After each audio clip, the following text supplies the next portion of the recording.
Gen Z is drinking less alcohol than every other generation on Earth right now, and it's having major repercussions. Since when did Gen Z become the designated driver of society, and what does this mean for the alcohol industry? That is what we're going to find out today.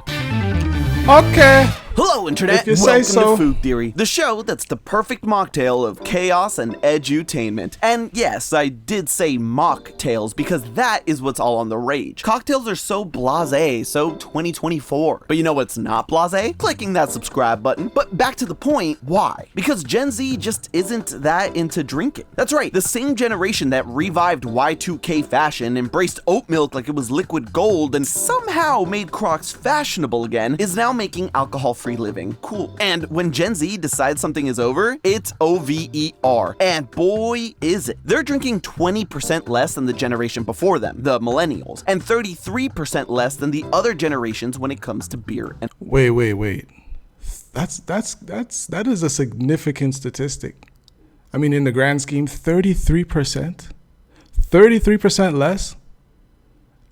I mean, even if it's less than millennials or those before them, that is huge. Like, that is a huge difference. Hold on.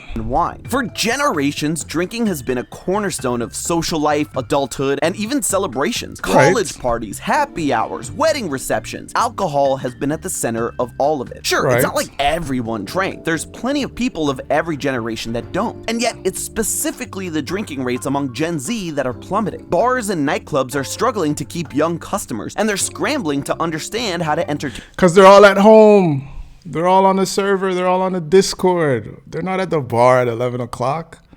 They're on the game. They're online. They're watching somebody on live on the couch. Things have changed. Things are changing. I mean, they might be consuming. Look, they're consuming. They're just consuming in much more. They're consuming more in moderation, right? I don't believe that they've quit. Some have, right? But I think it's just significantly less and less on the social sense. You know, it's almost like Gen Z is like 97 to 2012. Correct me if I'm wrong. Let me know down in the chat, but I'm pretty sure it's 1997 to 2012, which would mean they're, about 28 years old at the high end, and 2012, I don't know, about 18 years old, right? Which is not old enough to drink in America. But anyways, Gen Z goes all the way up to 28 years old. I believe that they're just drinking at the crib. They're having kickbacks, they're having house parties, and they're going to the bar less. You know, everybody at the house parties chill, where there could be some douchebag at the bar. You know, your friends bring your friends, and then you guys link up, and then you guys hang out, and then your friends become their friends, and then acquaintances become good friends. And I just think that there's a lot of that happening. But it ultimately leads to less sales and less inflated sales, because let's be honest, you go to the store and you get a beer, a couple bucks. You go to the bar and get a beer, whoo! Let's continue.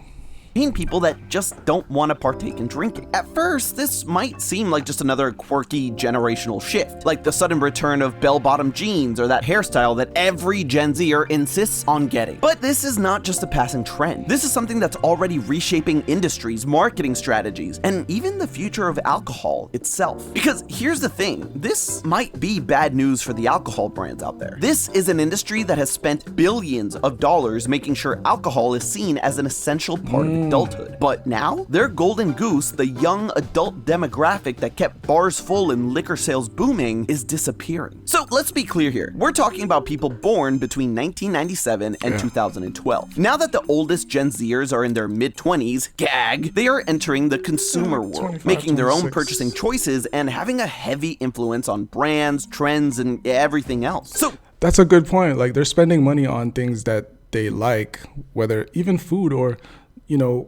think about it. They're buying brands, they're buying designer, they're buying, items of clothing. They're taking trips. There's less money to go around for the alcohol. And especially if they're following, for example, influencers that are heavy into fitness, right? Because let's be honest, if you're in front of a camera every day, you want to look your best, or you want to at least try to portray an image of health. And a lot of the people that are leading that envoy are in the gym. And what prevents you from going in the gym any morning? Feeling lethargic because you drank way too much the night before, bruh. Companies are starting to take note of Gen Z's interests. I talked about this in our Chili's video a bit more, so make sure to check that one out, but basically, they're the captain now. And with that power, they've decided that they liked dry January so much that they're just gonna make it dry the rest of time. Statistics show... Hold on, pardon me. Dry January. I might have heard of this. I'm not sure what this is. I've taken 30 days off randomly. You know, I've only drank water for 30 days a few times. Felt amazing. Got like 6 hours sleep. Felt like I got 8. But dry January, let me know in the comments down below what that is. When did it start? And if it's a thing, I'm not going to act like I know what this is. Share, help me out. I don't know what this is. 70% of people in Gen Z are choosing non-alcoholic beverages over the other kind. Only 18 to 20% of Americans of legal drinking age under 28, which is the cutoff point as of this episode for that group, said they regularly drank beer, wine, or spirits. Like I mentioned earlier, among millennials who were born between 1980 and 1994, consumption was way higher, especially for beer and wine. It's not just in the US either. In the UK, over 1 in 4 young adults now identify as non-drinkers, a number that has doubled in the last decade. It's astonishing. Even in countries with deeply ingrained drinking cultures, Germany, Spain, and Australia, young people are simply not reaching for booze like their parents did. But what is it about alcohol that no longer fits into Gen Z's world? It's well known that Gen Z is socializing a lot less in person due to the reliance on communicating through technology. Some people have even gone so far as to dub this the loneliest generation. I've heard this so often. And I mean, I kind of see it. I'm not going to say I agree with it. I understand it. If you're at home and you're social with people online, are you lonely? Let me know what you guys think in the comments, because social interaction, like physically being around people, is very important. However, there's so many people in this generation, millennials as well, but specifically Gen Z, that feel this way. And I want to know what you guys think, because if you're at home, if you're on a Discord server, if you're on a group chat, if you're on a video chat, Zoom, whatever the case is, you can have fun at home and then go out and have fun as well. But the loneliest generation, I mean, another topic for another video, but that's kind of a bold statement to attach to an entire generation. And let's be honest, the pandemic definitely didn't help, since they spent important informative time distancing themselves and doing the opposite of socializing. As Gen Z are spending less time in person, there's been a decline in alcohol consumption, as very often alcohol is seen as a social drink. Since a common reason for drinking is to have a good time with friends, naturally this decreases if the social interaction goes down too. But that's not to say that they aren't going out at all, just a lot less than before. And even though they are the loneliest generation, that doesn't mean that they aren't socializing either. They're just socializing in ways that prioritize health and finance. Yes. And booze doesn't fit well into either of those, especially in this day and age. I went out with some friends recently to catch up over dinner and made the mistake of getting a cocktail, because why not? We were celebrating reuniting. When the bill came, pet peeve of them not putting the prices on the menu aside, my jaw dang near hit the floor when I saw that the drink was $25. Mind you, my flatbread I ordered... Hold on a second. If you're paying more for your drink than your food, something is wrong. Either you need to go eat somewhere else, or you need to question your decision making, right? Okay, let's go back to something I just mentioned. If you're into fitness and health, wellness, whatever, whether you're actively in the gym, it's part of your daily, weekly routine, whatever. This question is for you. If you had an option to consume 40 grams of protein, right? And option A, sorry, vegan, vegetarian, don't answer this. This doesn't apply to you, respectfully. If you have an opportunity to consume 40 grams of protein, either with a juicy steak prepared just how you like it, right? Or option B, your favorite flavor of protein powder in a shake, right? You can only pick one. You can't have both. Which one are you picking? The steak, A, or the shake, B? I'm picking a steak 10 out of 10 times. I would rather eat my calories. Why would somebody pay $25 for a drink? and then your food is $19. This shouldn't be normal. I was about to ask if this is normal. This is not normal. I would never do this. I would pay, let me see, 25 and 19. I would pay, pardon me, I would pay, I'll pay $28 for my meal and then $7 for my drink. I'm going to get the most delicious meal, the most juiciest steak, and a regular drink, whether it's a soda, even water. What is that? 28 and 7? What is that? $35 as opposed to $44. I don't know. Enough of that. Let's get back to it. 19. It's ridiculous. And Gen Zers aren't having any of that. And it's not just the price tag like we mentioned in other episodes. Gen Z are far more health conscious, arguably the most health aware generation in history. I would agree with they have that. all the information they need at their fingertips. The awareness of alcohol and the effect. I have to agree with that. I believe Gen Z is one of the most aware generations in the history of awareness.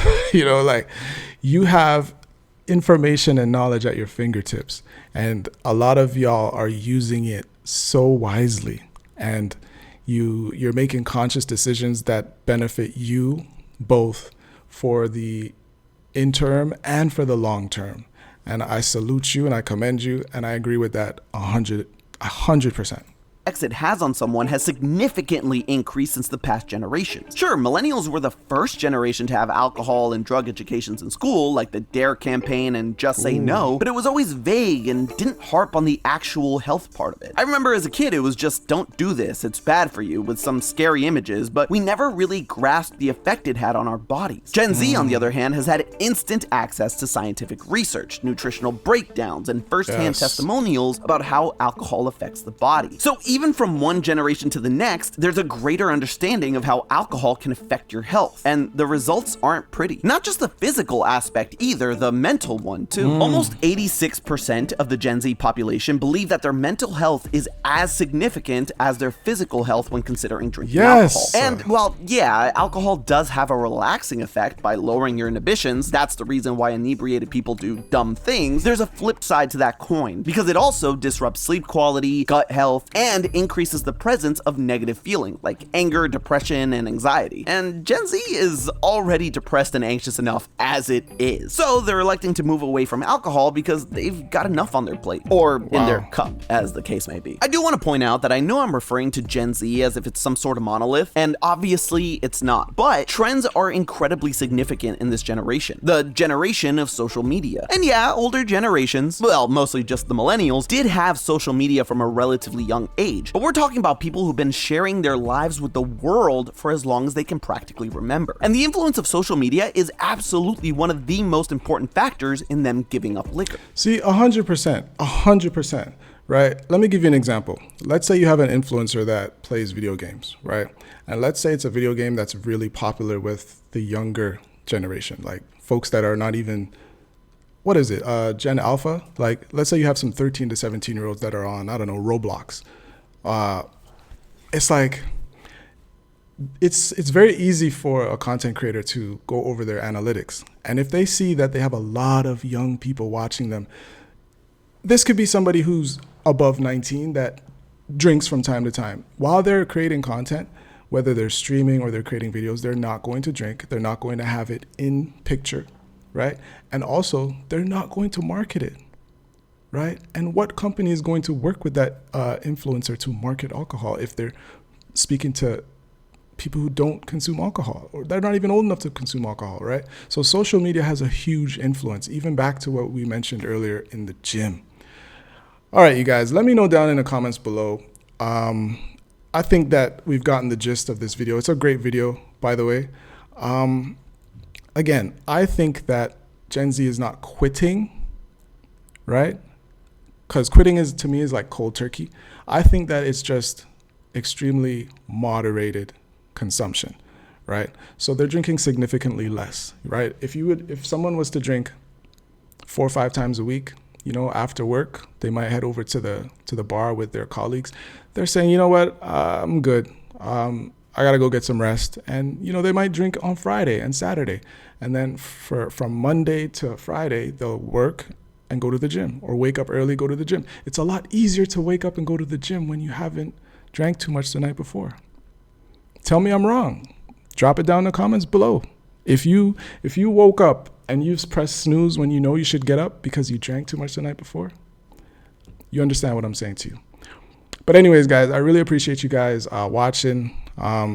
Again, let me know down in the comments below what you guys thought. If you are part of Gen Z and if you've quit cold turkey, I would love to hear your thoughts, because I definitely believe that this is the wave and a lot of people are opting out.